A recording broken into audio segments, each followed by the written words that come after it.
प्रामुख्याने दादांनी मला सूचना केली आहे की लगेच जिल्हा नियोजनमधून 10 कोटीचा प्रस्ताव तयार करावा. रोहित पवारांनी 40 लाख दिल्यानंतर ते म्हणाले की 1-0 मी जोडावं.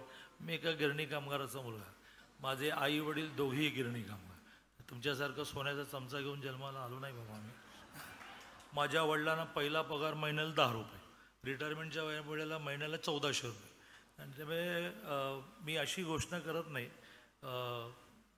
वेळ पडली तर घरदार विकून सामाजिक काम करण्याची सवय लागली आहे, ते पण ती वेळ इथे येणार नाही. पण शासकीय निधी, शासकीय अधिकार हातात आहेत. दादांनी लगेच सूचना केलेली आहे, ते त्यांच्या भाषणामध्येही त्याचा उल्लेख करतील. कारण अर्धा पार्ट मी करण्याचा आहे, तो मी घोषित करतो की नियोजनमधून प्रस्ताव तयार करून मी मुंबईला तुमच्याकडे पाठवतो. मग त्यांनी त्याची विशेष बाब करून मान्यता द्यायची, ते लगेच देतील. असं आहे की रोहित जी 40 लाख, मग 40 लाखावर 1-0 जोडल्यानंतर किती होतं बरं गणित पंकजचं आमचं, तर ते 4 कोटी होतात. मग दादाने 1-0 केल्यानंतर 40 कोटी होतात. अरे 8 लाख कोटीच्या महाराष्ट्राच्या खजिन्याचा मालक किती बसला आहे. आपला बजेटचं साईज सध्या 8 लाख कोटी झाला. त्यामुळे तुमचे 40 कोटी वगैरे काय मागतात, त्याचे आणखी मागायला पाहिजे. आणि दादांचा एक स्वभाव आहे की त्यांना पटलं की ते लगेच घोषित करून टाकतात.